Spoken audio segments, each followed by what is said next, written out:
Colleagues, as my year as serving as president of this body comes to a close, allow me to share a few reflections on our year together as a council and on the past year generally. 2017 has certainly been an unprecedented year. There was a seismic change at the national level, and this shift created an atmosphere of uncertainty and fear for many. This was true across the country, and it was certainly true here. The actions of the Trump administration consistently threatened and continue to threaten our community's core values. From day one of the new year, we found ourselves at the forefront of the resistance. The words of the Pledge of Allegiance suddenly took on greater meaning. One nation, under God, indivisible. With that command in mind, we stood with our immigrant community and public safety. And in the face of an uptick in hate crimes that many, including our police chief, laid at the doorstep of the president, we came together to reaffirm our county's commitment to the safety of all Montgomery County residents, denounced racism, anti-Semitism, Islamophobia, and provided funding to protect our houses of worship. Local government, while always relevant to the day-to-day life of our residents, became even more significant to the fabric of our society, to individuals fearing for their safety, to families facing a myriad of challenges, to the well-being of our environment, into modeling and practicing civility in our actions and our public discourse. We marched, we spoke out on social media, and we legislated from the dais seeking to heal the divisions intentionally created. Yet in the midst of this great national turmoil, we continued to do the work that was and is ours alone to do. And we did it, with the most part, with professionalism, collaboration, and good spirit. As a 9-member body, we will never agree on everything, but generally I thought that we exemplified the civility that is one of the bedrock principles of our county's political culture. We balanced our budget without raising taxes, and our fiscal responsibility was once again recognized by the bond rating agencies, who unanimously reaffirmed our AAA bond rating. We did this while fully funding the Board of Education's $2.52 billion operating budget that will continue class size reductions and fund initiatives to help close the achievement gap. We also added money to the operating budget to expand pre-K, one of the most important steps we can take to set children on a path to educational success. We supported those in greatest need by maintaining and strengthening our strong safety net, supporting our county's nonprofits that do such important work, raising the minimum wage in order to help low-wage workers support their families. And as a result of a great deal of hard work by the Food Council, we received a strategic plan to end hunger and began its implementation. And we addressed the threat to our public safety posed by the scourge of MS-13. At the same time, we recognize that the best way to meet the needs of our community going forward is to grow our tax base rather than rely on increasing taxes. We supported our Economic Development Corporation as it continued to grow and mature, and implemented a number of measures to help small businesses thrive here. We created and funded a business solutions group to build upon the good work of the Small Business Navigator. We created a microloan program for aspiring entrepreneurs and increased funding for the Small Business Impact Assistance Fund to help businesses negatively impacted by county construction projects. Small business is big business in Montgomery County, and their success is critical to our economic future. We committed significant time and resources shaping the future of many communities with the passage of 5 significant master plans this year. We strategically encouraged mixed-use development in Littonsville Plan, funded important components of the Viva White Oak project, and laid the framework for future transit-oriented development in the Bethesda, White Flint II, and Grosvenor Strathmore plans. And we took a look at the challenges and opportunities of the Rock Spring area and implemented strategies to help boost the commercial office market there by creating a more mixed-use, inclusive area. Planning for growth in the most sustainable manner possible, ensuring that the infrastructure necessary to accommodate growth materializes, and increasing our affordable housing stock were appropriately at the forefront of each of these discussions. This year marked the long-anticipated groundbreaking of the Purple Line, a much-needed transit and community revitalization project decades in the making, and plans for key BRT corridors moved forward. At the same time, the council also increased funding for road resurfacing that affirms our commitment to a core local government responsibility. And we look forward to partnering with the state going forward to address the unacceptable congestion our residents endure every day on the Beltway and 270 all the way to the American Legion Bridge.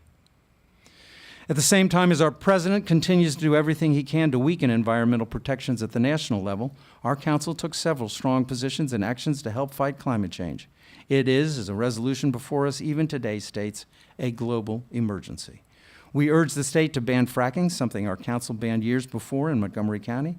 We urge our investment boards to divest from investments in fossil fuels that undermine our commitment to this work, supported increased use of renewable energy, and adopted a new green building code that will increase energy efficiency and sustainability. Our commitment to the environment and a sustainable future has made our county a national leader in this realm. Every member of this council was busy this past year and has much to be proud of in terms of individual accomplishments that have made our county a better place to live.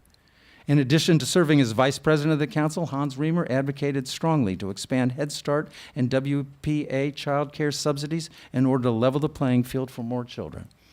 Sidney Katz played a key role in the establishment of mental health courts in both the district court and the circuit court, which will provide a critical tool to better address the needs of individuals in the criminal justice system due to mental illness. Craig Rice played an instrumental role in funding the MCPS operating budget as chair of the Education Committee and the establishment of the Summer Rise program, which connects thousands of county youth to real-world career experiences. Nancy Florine carried an unbelievably heavy load on the Fed Committee, as always, shepherding through an impressive 5 master plans and 14 ZTAs that will shape the future of our county. George Leventhal worked diligently to establish the county's first safe visitation exchange centers, which will serve survivors of domestic violence and their children.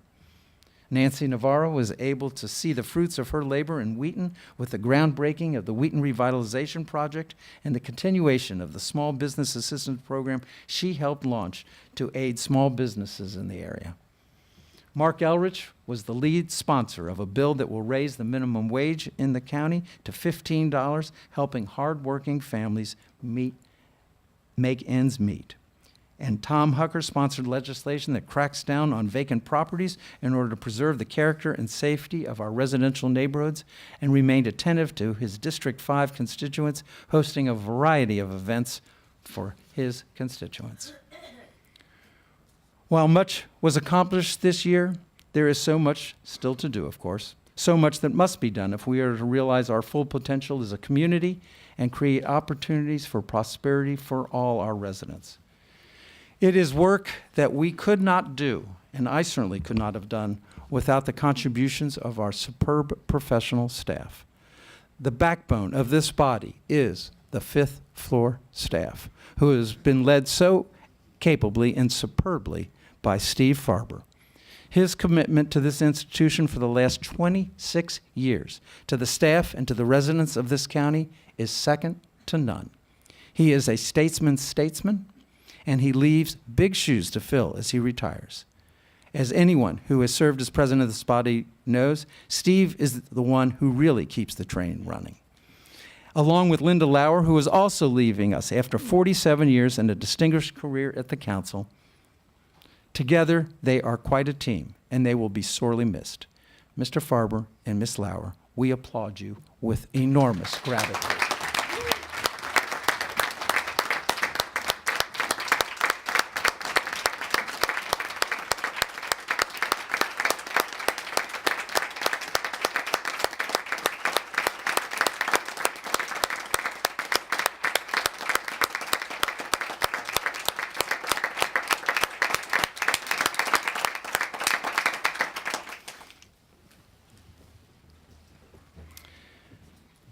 I know I speak for all my colleagues when I say thank you to all the policy analysts, legislative aides, clerks, and staff who support us day after day so we are best equipped to do our jobs.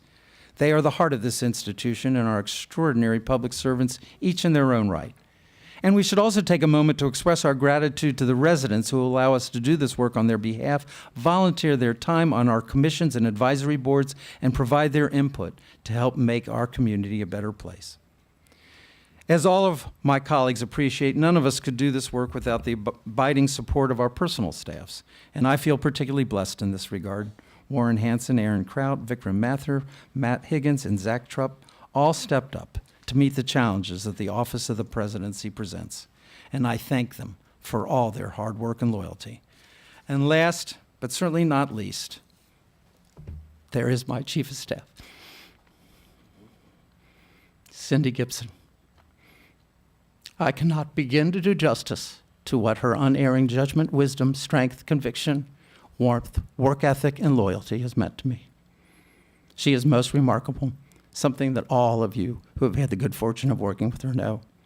When times are tough, as they can be here, it is our Chief of Staffs that are the glue that hold us together. Thank you, Cindy Gibson, from the very bottom of my heart.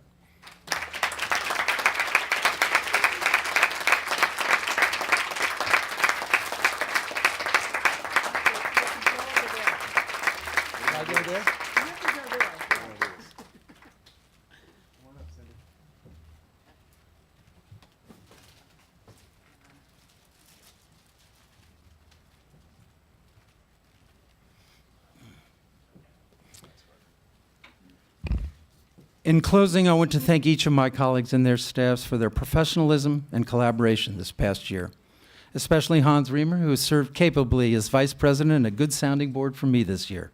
I wish him well navigating the unique challenges of the year ahead, challenges that now include starting his term dealing with the savings plan we will receive shortly. I know he will approach each day and each challenge with a good spirit and a can-do attitude. That is who he is. It has been a true honor to serve this body as president once again. I thank you for that privilege, and I thank you for all the ways you have made our county a better place to live. God bless.